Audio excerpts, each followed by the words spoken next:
Bon alors, les cartes graphiques du moment, le coup à la frame, ça fait un petit moment qu'on n'en avait pas parlé. Du coup, allons voir ce qui se passe en ce moment sur le marché des cartes graphiques neuves. Et est-ce qu'il faut acheter maintenant? Les cartes à surveiller, allons-y, c'est parti. Alors, le prix des cartes graphiques neuves, déjà pour ceux qui veulent pas trop se prendre la tête, je dirais, j'ai une page Amazon où je propose des idées de configuration type à plusieurs niveaux de tarifs et d'usage, comme j'en avais parlé le mois dernier. Mais il y a aussi une partie cartes graphiques du moment, que je tiens à jour très régulièrement elle aussi, où je répertorie les cartes graphiques les plus intéressantes sur Amazon France, avec à chaque fois également un petit commentaire quand vous cliquez sur la petite icône ici, par exemple ici pour la 7900 XT, avec les prix actuels, la 7900 XT pour environ 700 €, c'est un des meilleurs deals sur le segment 600 € et plus. Du coup, ça permet aussi d'indiquer si je trouve que la carte est pertinente ou pas dans la période. Donc bon, utilisez la page, ça vous coûte rien de plus, et ça m'aide aussi en retour énormément. Donc un grand merci à ceux qui le font. Par contre, évidemment, on peut trouver des cartes moins chères dans d'autres boutiques en France ou en Europe, et c'est ce qu'on va aller voir aujourd'hui. Là aussi, les liens seront dans la description de la vidéo pour chaque modèle dont on va parler.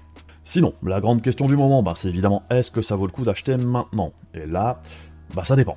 Globalement, pour les cartes haut de gamme, je dirais que non. Plus le temps passe, plus on se rapproche de la sortie de la prochaine génération, qui est attendue fort probablement en décembre, voire en janvier. Et on voit que les cartes comme la RTX 4090 sont clairement en train de disparaître des étals. En Europe et ailleurs, il n'y a quasiment plus rien. En France, il y en a encore un petit peu, mais les prix sont vraiment très élevés. Il y a encore quelques références dans le groupe LDLC, par exemple.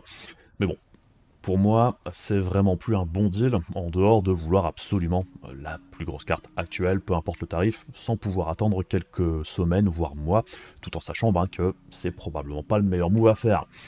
Parfois, on n'a pas le choix. Pareil, aujourd'hui, on a vu passer cette rumeur, comme quoi la 4080 Super pourrait arriver, je dirais, en fin d'approvisionnement pour le mois de novembre, pour faire de la place au RTX 5090 et 5080. J'ai l'impression quand même qu'on se dirige vers un lancement de la nouvelle génération chez Nvidia pour le gamme pour la fin de l'année. On verra bien si c'est le cas ou pas, mais très clairement, on sent qu'Nvidia prépare la suite, et on voit que du coup, les stocks de 4090 et possiblement de 4080 Super risquent d'arriver sur la fin. Et c'est vrai que ça me paraît être un petit peu l'objectif du moment pour les fabricants de hardware PC, vider les stocks de matos de génération actuelle le plus rapidement possible avant l'arrivée de la suite. Que ce soit avec les 4090 et donc possiblement maintenant les 4080 Super dans pas longtemps. On a aussi vu que le 7800 Extrude par exemple est remonté en flèche au niveau du tarif. Et les stocks, ils sont de plus en plus minces, alors qu'on entend parler de la sortie du 9800 Extrude pour le mois de novembre également. Pareil chez AMD aussi pour RDNA 4, on a entendu dire qu'AMD souhaite écouler, je dirais, le gros du stock de RDNA 3 avant de sortir la suite. D'où une baisse de prix depuis quelques semaines sur les 7900 XT et XTX, et apparemment Navi 32 devrait baisser un poil aussi. On commence à voir qu'aux États-Unis, les tarifs baissent sur les 7700 XT par exemple. J'ai pas de gros doute sur le fait que ce soit répercuté chez nous aussi dans pas trop longtemps. Alors le but de ce type de manœuvre, c'est évidemment d'éviter d'avoir la même situation que sur la génération précédente, à savoir un stock hyper important de cartes de l'ancienne génération en vente en même temps que les nouvelles cartes arrivent sur le marché. Puisque du coup, ça rend assez difficile de positionner la nouvelle gamme sans massacrer la rentabilité de l'ancienne. Ce qui explique en partie aussi pourquoi les prix étaient si mauvais lors de l'arrivée de la génération RTX 4000 et RX 7000. Et peut-être, je dis bien peut-être, que ce sera ce coup-ci un petit peu mieux au niveau des tarifs de la nouvelle génération. On verra bien, puisque de toute façon les prix seront fixés en fonction de plusieurs facteurs, et l'état du stock de la génération précédente, ça en fait partie. Alors ensuite, évidemment, il y a le grand point d'interrogation Black Friday, il y a aussi les Amazon Flash Day dans quelques jours en France aussi. Alors, même si le Black Friday ces dernières années, c'est un concept un petit peu étrange chez nous, puisque grosso modo, c'est le Black Month, c'est tout le mois de novembre, où on retrouve des promotions à prix plus ou moins intéressants, qui tombent à intervalles réguliers, ou irréguliers. Enfin bref, ça peut tomber n'importe quand pendant le mois de novembre, ça dépend des boutiques. On avait vu l'année dernière que les meilleurs prix, par exemple, c'était chez PC Componentes. PC Componentes, qui est une très bonne boutique, même si elle n'a pas énormément de réputation en France, même encore à l'heure actuelle. Moi personnellement j'ai jamais eu de soucis et j'ai jamais eu de mauvais retour en ce qui les concerne. Enfin, si je dirais leur seul point faible, c'est GLS qui est leur transporteur. Et GLS, il y a certains endroits où c'est pas terrible. Donc bref, le constat d'ensemble pour le marché du neuf, je dirais, pour toutes les cartes à 500 € et plus, le marché pourrait quand même évoluer plus ou moins drastiquement. ou pas dans les mois qui viennent, hein, ça dépendra du ratio performance-prix, avec du coup Nvidia sur le haut de gamme dans un premier temps, et AMD directement dans le milieu de gamme, puisque pas de haut de gamme en prévision pour eux sur la prochaine génération. Donc chez Nvidia, on aura la sortie des gammes 90 et 80 en premier, les gammes inférieures, ce sera en 2025 très probablement. Quand exactement, ça pour le moment on n'en sait rien, mais ça pourrait aussi plus ou moins se précipiter selon le positionnement d'AMD, qui sera lui directement plus bas dans la gamme. Surtout si AMD se montre vraiment agressif ou pas, vu qu'AMD avait indiqué il n'y a pas très longtemps dans une interview vouloir maintenant axer sa stratégie sur le volume plus que sur la marge, donc c'est ce que ça implique. Ça implique du coup de meilleurs tarifs, enfin des tarifs plus agressifs pour moi, puisque si les écarts de prix avec les GeForce restent gérés dans les mêmes eaux que sur la génération actuelle, je vois pas trop comment ils arriveraient à faire plus de volume. Mais bon, on verra bien. Du coup, ce sera intéressant de voir comment tout ça, ça se goupille dans les mois qui viennent. Ce qui est certain, c'est que la situation est très différente que sur la transition génération RTX 3000 et RX 6000 vers RTX 4000 et RX 7000. Le marché est pas du tout le même. Donc si vous pouvez patienter au pire jusque janvier pour voir comment ça démarre, pour moi c'est le mieux à faire, pour dire d'avoir un petit peu toutes les cartes en main pour faire un achat, puisqu'on devrait aussi avoir des informations du coup sur les nouvelles features, une idée un petit peu plus générale de comment la génération va se comporter, on va dire, puisque pour l'instant il y a encore beaucoup d'inconnus. Par contre évidemment, si vous avez absolument besoin d'acheter maintenant pour une raison ou une autre, malheureusement il n'y a pas trop de choix de faire avec le marché tel qu'il est là maintenant. Et on va du coup aller voir ce qui me paraît le plus judicieux sur celui-ci. Alors sur le segment en dessous des 200 euros, il y a la RX 6600 qui se trouvait depuis quelques temps à un tarif bien trop élevé. Bon là on a vu quelques modèles revenir sous la barre des 200 euros. On l'a même vu chez PC Componentes la semaine dernière à moins de 180 euros.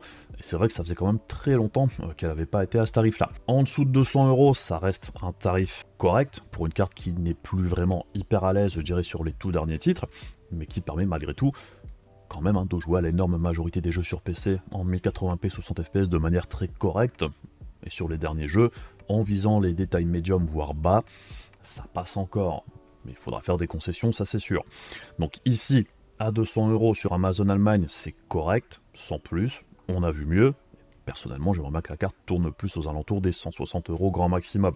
Puisque personnellement, je trouve que les RX 6650 XT à 250 euros livrés ici sont plus intéressants dans l'ensemble. La 6650 XT, pour rappel, elle offre des performances équivalentes à la RX 7600 ou la 4060, en dehors du ray tracing, qui n'est de toute manière pas vraiment exploitable sur ce type de carte. Par contre, attention, c'est vrai que selon les promos du moment, parfois la 4060 peut faire un petit peu plus sens. Puisqu'ici, par exemple, chez PC Componentes, on la trouve à 290 euros. On l'avait aussi vu chez Top Achat à 280 euros il y a quelques jours. Et c'est vrai que 20 ou 30 euros d'écart, entre les 6650, 7600 et 4060, pour moi ça rend la 4060 un poil plus intéressante à plusieurs niveaux. Principalement l'accès à la panoplie de technologie Nvidia qui la rend plus intéressante à mon goût, que ce soit Nvidia Broadcast, RTX HDR ou évidemment le DLSS, puisque même si je trouve pas que le DLSS soit très bon en 1080p, puisque le natif est souvent quand même largement meilleur en 1080p bien évidemment, mais plus la carte vieillira, plus il y a de chances d'avoir besoin d'y faire appel malgré tout, et je préfère avoir affaire au DLSS qu'au FSR dans cette situation-là, puisque c'est le moins pire des deux, très clairement. Enfin, il y avait Hardware Unbox qui avait fait une vidéo sur le sujet il y a quelques temps, sur l'upscaling en 1080p, si ça vous intéresse, et très clairement le DLSS est supérieur au FSR en 1080p, sans aucune surprise. Donc même si j'aime pas l'upscaling en 1080p, autant avoir la solution la moins pire, surtout si le prix des cartes est aussi proche. La 4060 consomme aussi encore moins que la 6650 XT ou la RX 7600, et à la revente, les 20 ou 30 balles d'écart se retrouveront également. C'est souvent plus facile de revendre une GeForce qu'une Radeon en occasion. Alors sous les 250 euros, on trouve aussi en ce moment la 750 d'Intel, comme ici chez Top Achat. Alors les cartes d'Intel, c'est toujours compliqué. Déjà, on a déjà vu la 750 pour moins cher que ça il y a quand même assez longtemps, une période où elle était à 200 balles. Et bon, je préfère largement la 6650 XT pour quasiment le même tarif que la 750 ici, puisque la 750 est plus proche des performances d'une RX 6600 que des 6650 XT, 7600 ou 4060, avec des drivers toujours moins bons que ceux d'AMD et d'Nvidia. Puisque même si Intel a bien progressé, on a aussi vu sur une paire de jeux sortis dernièrement que les drivers chez Intel étaient souvent un petit peu à la peine vis-à-vis des drivers d'AMD ou d'Nvidia, même avec des drivers Day One. Donc bon, ici pour moi à 240 euros, je trouve ça trop cher. Et si on monte au niveau du prix, on trouve aussi l'ASRock A770 en modèle 16 Go ici à 310 euros, aussi chez Top Achat. Alors là, par contre, ça peut être intéressant pour quelques usages bien spécifiques. C'est vrai que pour certaines tâches, intelligence artificielle par exemple, les cartes ARC peuvent être très sympathiques. C'est clairement une des cartes les moins chères avec 16 Go de RAM. Donc pour certaines applications, pour ce prix-là, pourquoi pas. Pour le gaming par contre, alors là aussi pour moi c'est trop cher. La 770 fait toujours moins bien qu'une RTX 3060 dans beaucoup de jeux. Et au niveau prix, on n'est pas loin de cartes quand même bien plus performantes en gaming pour à peine plus cher. Donc c'est vraiment du cas par cas je dirais. Puisqu'en parlant de cartes bien plus performantes pour juste un peu plus cher, on retrouve la 6750 XT ici à 340 € livré. Alors je sais, normalement il y a aussi un modèle qui est 10 balles moins cher avec seulement 2 ventilateurs. Personnellement, je mettrais les 10 balles de plus. La XFX à 2 ventilos en 6750 XT est quand même plutôt bruyante. Vaut mieux partir sur celle-ci. Alors après, ça dépend aussi si ça passe dans votre boîtier et compagnie. Pensez toujours à vérifier la longueur des cartes par rapport à votre boîtier. Et c'est vrai que la 6750 XT, ça reste une carte très correcte. Sans être incroyable. Moi, je préférais la voir tourner plus proche des 300 € encore. Mais bon, c'est vrai qu'elle a encore un petit peu baissé par rapport à la semaine dernière ici. Elle était plus aux alentours des 350, il me semble. Donc là, à 330, c'est très correct, même s'il faut rajouter les 10 balles de frais de port. Mais bon, 12 Go de VRAM, des performances très correctes en 1080p, voire 1440p avec des concessions. Pour moi, ça reste quand même plus intéressant pour plus ou moins le même prix qu'une RX 7600 XT 16 Go. Je trouve la 6750 plus équilibrée dans l'ensemble. Mais bon, pour moi, la reine depuis quelques temps sur le segment, 400 balles livrées, c'est la RX 7800 16 Go. C'est hyper solide en 1080p. En performance brute, c'est équivalent à la 7700 XT. Et elle est moins chère, et elle a plus de VRAM. Et elle est quasi tout le temps au-dessus des RTX 4060 Ti en performance. Et en dehors, je dirais, d'avoir besoin de certaines features chez Nvidia, ou usage spécifique, je dirais, pour la plupart des joueurs, je trouve que la RX 1800 est plus adaptée. Même si bon, la 4060 Ti 16 Go à 440 € sur Amazon Allemagne ici, ça peut s'entendre. Je suis pas fan des 4060 Ti en général, vous le savez, mais le modèle 16 Go à ce tarif-là, bon, si vous voulez absolument du Nvidia, de toute manière, il n'y a pas d'autre choix sur le segment. Et là aussi, pour des usages type intelligence artificielle ou Blender et compagnie, qui sont des tâches où Nvidia est généralement bien au-dessus de ce que propose AMD, c'est vrai que ça reste leur carte avec 16 Go de VRAM la moins chère ici. Donc bon, encore une fois, selon ce que vous en faites, ça peut s'entendre même si elle est moins performante en performance brute, je dirais en gaming, par rapport à la RX 6800 par exemple. Mais c'est vrai que juste au-dessus, on trouve la 7800 XT à moins de 490 € ici sur Amazon Allemagne. C'est pas beaucoup plus cher, et c'est tout de même un bon cran plus performant en gaming. Puisque bon, là où les 4060 Ti, 8 ou 16 Go et la RX 6800 sont plus ou moins au niveau, je dirais, des RTX 3070 ou 3070 Ti de la génération précédente, la 7800 XT, elle est au niveau des 6800 XT et RTX 3080 de l'ancienne génération, donc elle est quand même environ 30% au-dessus en performance. Donc sous les 500 €, c'est vraiment un plutôt bon prix. En plus de ça, le modèle Sapphire Pulse ici, je m'en sers tout le temps pour mes tests, je le trouve très bon, il y avait le test sur la chaîne, la carte est quand même plutôt silencieuse, elle chauffe pas, c'est pas la plus jolie, mais elle fait largement le taf. Et c'est vrai que si on compare à la RTX 4070 au tarif actuel, on est quasiment à 100 balles de plus. Ici c'est chez Top Achat, j'ai pas trouvé moins cher, bon elle est peut-être un petit peu moins cher, mais c'est vrai qu'en ce moment, la 4070, elle tourne plus aux alentours des 550 et plus, et elle est beaucoup trop proche des 600 € à mon goût. Parce que pour venir concurrencer la 7800 XT, je trouve que la 4070 devrait quand même baisser plus que ça. Je comprends pas le maintien d'un tarif aussi élevé pour la 4070 depuis le temps maintenant, parce que même par rapport à la 4070 Super, elle vaut pas du tout le coup. Et c'est un petit peu la même chose pour la 7900 GRE vis-à-vis de la 7800 XT. Là, elle est à 600 € livrée. Pour moi, c'est trop cher pour la GRE, puisque bon, il y a environ 10% d'écart au niveau des performances avec la 7800 XT. Là, on est quand même largement au-dessus des 10% d'écart au niveau du tarif. Donc ça vaut pas le coup. Ça devrait être très clairement 550 € grand max. Là, pour moi, elle est très mal placée. Et c'est vrai que d'un pur point de vue performance-prix, c'est pareil pour la 4070 Super, ici, à quasiment 620 € livrée, en provenance de chez Amazon Allemagne. En France, elle est à 630 balles, il me semble.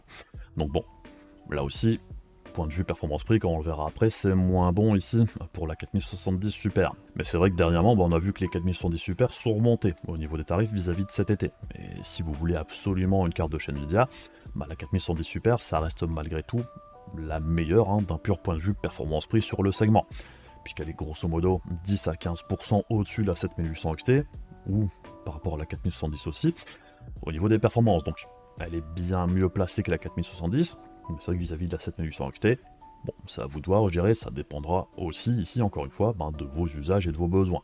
Par contre, en ce qui concerne le modèle Asus Dual Evo que l'on voit ici, alors faites attention, le modèle Evo, c'est pas du tout équivalent au modèle Dual non Evo qui était testé au moment de la sortie de la gamme RTX 4000 Super. Et c'est dommage, puisque c'était un très très bon modèle, vous pouvez aller voir les tests chez TechPro Europe par exemple, la 4070 Super Dual au moment de sa sortie, très très bon modèle. Mais le modèle Evo ici, c'est grosso modo le même système de refroidissement que pour les 4060 Ti Dual, et il est moins performant du coup que l'ancien système de refroidissement. Et c'est vrai que ça c'est un souci qu'on a pas mal en ce moment. Il y a beaucoup de constructeurs qui ont modifié les systèmes de refroidissement, et c'est rarement dans le bon sens, vu que c'est souvent pour baisser les coûts de production tout simplement, et on n'a pas beaucoup de tests sur ces nouveaux modèles. Mais ici, pour le modèle Evo, alors de ce que j'ai entendu dire, ça reste plutôt correct, mais c'est pas un modèle que je qualifierais de silencieux, et il est beaucoup moins silencieux ou performant que l'ancien système de refroidissement. Et donc si c'est important pour vous, et si vous pouvez patienter, je dirais, pour une 4070 Super, je vous orienterai plutôt vers ce modèle de chez PNY, la Verto Accelerate, qui est un très bon modèle de 4070 Super, pour quasiment le même prix, mais qui est en réapprovisionnement sur Amazon France, donc il faudra attendre, même si avec Amazon, ça arrive souvent avant la date indiquée. Ici c'est 25-29 novembre, je serais personnellement pas surpris que ça arrive quand même bien avant. Mais bon, ça c'est à vous de voir si vous pouvez patienter un petit peu ou pas. Alors au-dessus de ça, on retrouve la 7900 XT, alors là aussi, plutôt dans la journée elle était à 750 €, là elle est redescendue à 700, donc ça fait 710 € livré, et c'est vrai qu'à ce prix là, c'est un des meilleurs deals sur le segment, d'un pur point de vue performance-prix. À 710 €, la 7900 XT, c'est vraiment plutôt bon. Puisque là, on tourne plus sur une carte avec des performances avoisinant celles de la 4070 Ti Super, voire un petit cran au-dessus. On a 20 Go de VRAM. C'est vrai que par rapport à la 4070 Super 12 Go, là, on n'est pas beaucoup plus cher. On a quand même une carte, par certains côtés, quand même bien plus complète, je dirais, du point de vue VRAM. Et du point de vue performance brute, elle est quand même au-dessus. Donc bon, là aussi, ça dépendra de vos usages et compagnie, mais je trouve qu'à ce tarif-là, la 7900 XT actuellement, c'est la carte, c'est la dernière carte pour moi. Au-dessus, ça vaut pas le coup. Je vous le dis tout de suite, pour moi, ça vaut plus le coup. Là, c'est pas un deal absolument démentiel, mais ça reste un des meilleurs performance-prix actuellement. Alors attention aussi, par contre, sur Amazon France, on trouve aussi la 7900 XT Sapphire Pulse à 700 balles en provenance de chez Bijourama. Alors, bon, même si la 7900 XT c'est une très bonne carte, je sais pas si j'appellerais ça un bijou. Et quand on regarde les évaluations du vendeur tiers, personnellement je m'y risquerais pas. Donc comme toujours, faites aussi attention quand même sur Amazon avec les vendeurs tiers. Il y en a comme NR Info pour la 7900 XT XFX, on les connaît, c'est globalement fiable même si c'est pas parfait. Bijourama par contre, bon, personnellement, je dirais pas. Bijourama, par contre, là, ça m'aurait vendu un petit peu plus de rêve. Et on voit qu'au-dessus, au niveau du tarif, la 4110 Ti Super, qui est normalement la concurrente de la 7900 XT, elle tourne aux alentours des 830 € pour les tarifs les moins chers. Donc on est quand même à 130 balles de plus. Là, c'est le modèle le moins cher sur Amazon France. Alors, le modèle PNY Verto ici, il fait le taf. C'est pas la plus jolie, c'est pas la carte la plus stylée du monde, on est d'accord, mais le système de refroidissement est très suffisant. Enfin, les photos sont un petit peu trompeurs. En vrai, la rad est quand même bien épais, donc elle est bien refroidie, c'est pas le problème. Par contre, la 4110 Ti Super, j'ai jamais été méga fan.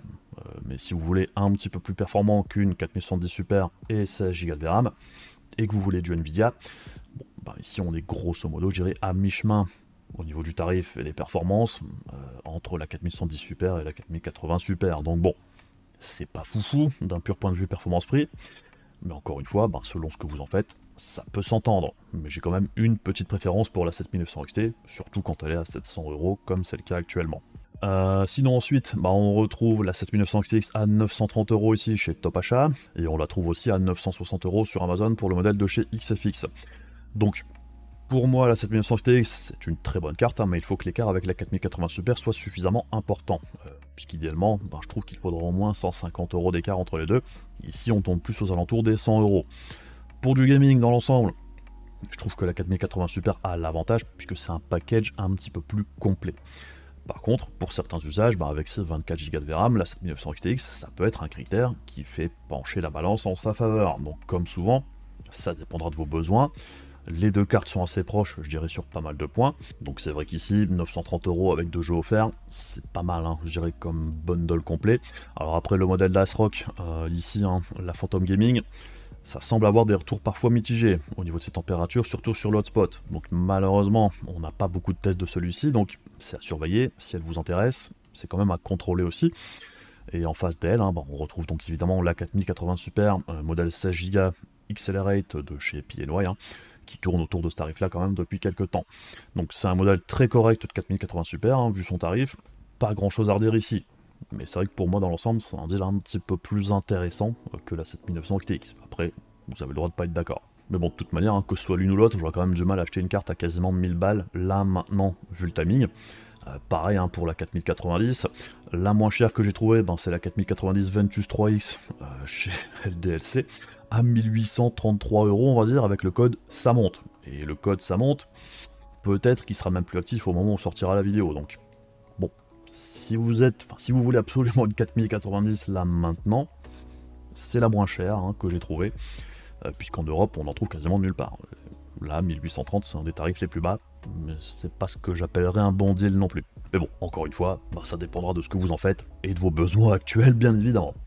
Et si on regarde tout ça sur le graphe du coup à la frame, alors ici en 1080p, pour les petites cartes, on va dire, pour rappel, la barre bleue, ce sont les FPS moyens, selon mes propres tests, et à gauche, vous avez le nom des cartes avec le tarif. Et la barre violette, du coup, c'est le prix divisé par les FPS moyens, ce qui nous donne un classement, du coup, à la frame. Et on retrouve donc en haut du tableau les RX 6600 et 6650 XT évidemment, avec la 6750 XT et la RX 7600 et la 4060 un petit poil au-dessus, car plus cher, donc comme je le disais précédemment, tout dépend des prix actuels et de vos préférences. C'est vrai que les cartes d'AMD sont plutôt bien placées sur l'entrée de gamme, mais la 4060 est pas très loin derrière, donc encore une fois, ça dépendra des tarifs, mais c'est vrai que la 6750 XT à 340 €, elle se démarque quand même pas mal. Mais bon, ça reste aussi quasiment 100 balles de plus qu'une 6650 XT, donc évidemment, tout est relatif. Pareil, entre la 6750 XT et la RX 6800, on a un performance-prix pas si éloigné que ça, et la 6800 est quand même plus performante. Mais là aussi, on retrouve environ, je dirais, 60 € d'écart quand même.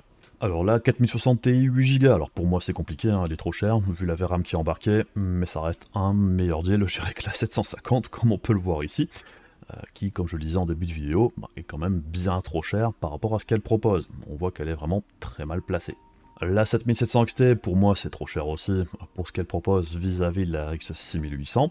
La 3060 à l'heure actuelle est également beaucoup trop chère, elle est plus chère que la 4060 assez régulièrement, ce qui est dommage, puisque c'est vrai que la 3060, si elle était en dessous des 250 €, elle pourrait avoir une place, mais là pour moi c'est trop coûteux. La 4060 Ti 16 Go, alors c'est pas donné vu ses performances, mais là aussi ça reste beaucoup mieux pour du gaming que la 770 par exemple, qui n'est pas du tout à sa place, même à 310 €. Alors pour les cartes plus performantes en 1440p, sans surprise, c'est la 7800 XT qui est une des meilleures à l'heure actuelle au niveau du ratio performance-prix.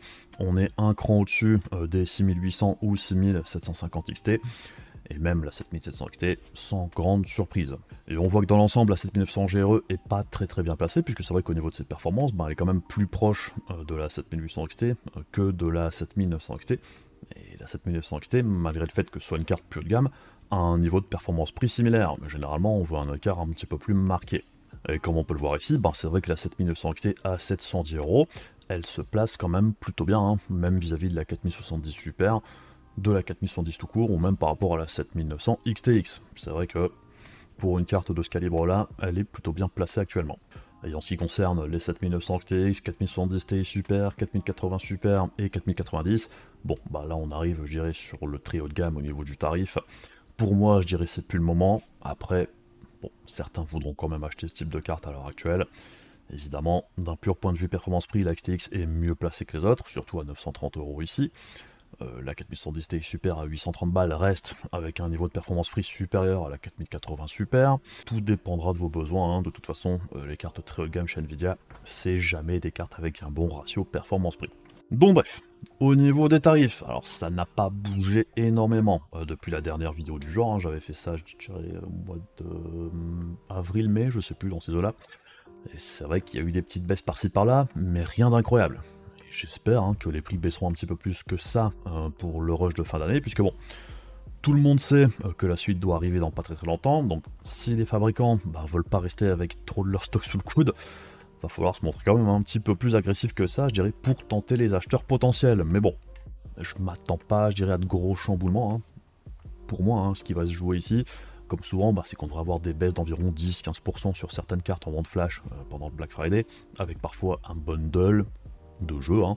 Peut-être aussi parfois une ODR par-ci par-là, donc c'est à surveiller malgré tout, puisque parfois, en faisant le cumul, ça peut faire de plutôt bons deals, mais je m'attends pas à un cassage des prix. Après, j'aimerais bien être surpris dans le bon sens, comme bien souvent. Comme d'habitude, j'essaierai de tenir, je dirais, une liste des prix intéressants pendant la période Black Friday, dans l'onglet communauté de la chaîne, et je continuerai de suivre évidemment les prix sur Amazon, sur ma page également, par exemple, pour les Flash Days dans quelques jours, je tiendrai la partie carte graphique du moment à jour.